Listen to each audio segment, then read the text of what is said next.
ঢাকা আবারও আগুন আর বিস্ফোরণের আতঙ্কে কেঁপে উঠেছে। নিষিদ্ধ ঘোষিত আওয়ামী লীগের অনলাইনে ঘোষণা করা লকডাউন কর্মসূচির আগে সোমবার রাজধানীর বিভিন্ন এলাকায় পরপর ঘটে গেল আগুন দেওয়া ও ককটেল বিস্ফোরণের একাধিক ঘটনা। পুরো শহর যেন এক অনিশ্চয়তা, ভয় ও উদ্বেগের মধ্যে নিমজ্জিত। সকাল থেকে রাত পর্যন্ত রাজধানীর রাস্তায় পুলিশের টহল, চেকপোস্ট, হেলমেট পরা মোটরসাইকেল আরোহীদের ককটেল ছোড়া, সব মিলিয়ে নাগরিক জীবনে নেমে এসেছে আতঙ্কের আবহ। আইন শৃঙ্খলা রক্ষাকারী বাহিনীর সদস্যদের সংখ্যা বাড়ানো হয়েছে কয়েক গুণ। ঢাকা মহানগর পুলিশ জানিয়েছে, বৃহস্পতিবার আওয়ামী লীগের ঘোষিত কর্মসূচির দিন রাজধানীতে মোতায়েন থাকবে অন্তত ১৭,০০০ পুলিশ সদস্য। সঙ্গে থাকবে সেনাবাহিনী, বিজিপি, র্যাব ও গোয়েন্দা সংস্থার সদস্যরাও। ১৩ নভেম্বর আন্তর্জাতিক অপরাধ ট্রাইব্যুনালে জুলাই গণ অভ্যুত্থান সংক্রান্ত মানবাধিকার অপরাধের মামলার রায় ঘোষণা হওয়ার কথা। অভিযুক্তদের মধ্যে রয়েছেন ক্ষমতাচ্যুত প্রধানমন্ত্রী শেখ হাসিনা, সাবেক স্বরাষ্ট্রমন্ত্রী আসাদুজ্জামান খান কামাল ও সাবেক আইজিপি চৌধুরী আবদুল্লাহ আল মামুন। এই রায় ঘিরেই দেশজুড়ে তীব্র উত্তেজনা ছড়িয়ে পড়েছে। সোমবার সকাল থেকেই রাজধানীর বাড্ডা, শাহজাদপুর, ধানমন্ডি, মিরপুর, মোহাম্মদপুর, বাংলা মোটর ও খিলগাঁও সব জায়গাতেই একের পর এক বিস্ফোরণ আর আগুনের খবর পাওয়া যায়। ফায়ার সার্ভিস জানিয়েছে, ভোরে মাত্র আধা ঘণ্টার ব্যবধানে ২টি যাত্রীবাহী বাসে আগুন দেওয়া হয়। একটি বাড্ডায়, অন্যটি শাহজাদপুরে। পরে সন্ধ্যার পর ধানমন্ডির ল্যাব-8 হাসপাতালের সামনে আরেকটি বাসে আগুন দেওয়া হয়।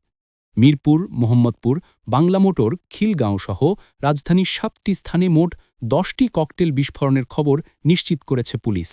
অধিকাংশ ঘটনায় দেখা গেছে, হেলমেট পরা মোটরসাইকেল আরোহীরা এসে ককটেল ছুড়ে পালিয়ে গেছে। কেউ হতাহত না হলেও শহর জুড়ে ছড়িয়ে পড়েছে আতঙ্ক। রাত বাড়ার সঙ্গে সঙ্গে রাজধানীর নানা প্রান্তে তল্লাশি ও গ্রেফতার অভিযান শুরু হয়। রবিবার রাত থেকেই ঢাকায় প্রবেশপথে বসানো হয়েছে কঠোর নিরাপত্তা চৌকি। ডিএমপি জানিয়েছে, ইতিমধ্যে আওয়ামী লীগের নেতাকর্মী ও সহযোগী সংগঠনের ৩৪ জনকে গ্রেফতার করা হয়েছে।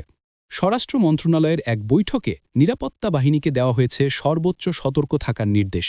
মাঠ পর্যায়ের পুলিশ কর্মকর্তাদের বলা হয়েছে, মিছিল বা সমাবেশ নিয়ন্ত্রণে ব্যর্থ হলে কঠোর জবাবদিহি করা হবে। এরই মধ্যে রাজধানীতে সাদা পোশাকের গোয়েন্দা তৎপরতা বাড়ানো হয়েছে। আবাসিক হোটেল, মেস, শিক্ষা প্রতিষ্ঠানের হোস্টেল সব জায়গায় চলছে অভিযান।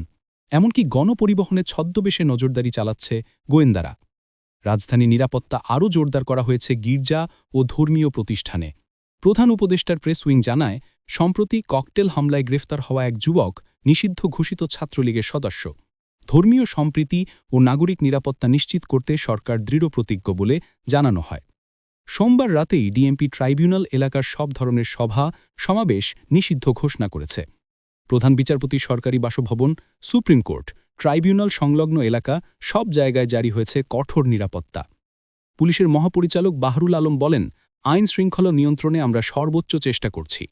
নাগরিকরাও যদি সহযোগিতা করেন, এই চোরাগোপ্তা সন্ত্রাস ঠেকানো সম্ভব। ঢাকার আকাশে এখন আতঙ্কের ভার। রাস্তায় প্রতিটি মোটরসাইকেল আরোহীর দিকে সন্দেহের চোখে তাকাচ্ছে মানুষ। আগুন আর বিস্ফোরণের এই ভয়, রাজনীতির এই বিভাজনের ছায়া রাজধানীকে যেন এক অস্থির অপেক্ষায় রেখে দিয়েছে ১৩ নভেম্বরের রায় ও লকডাউনের দিনটির জন্য।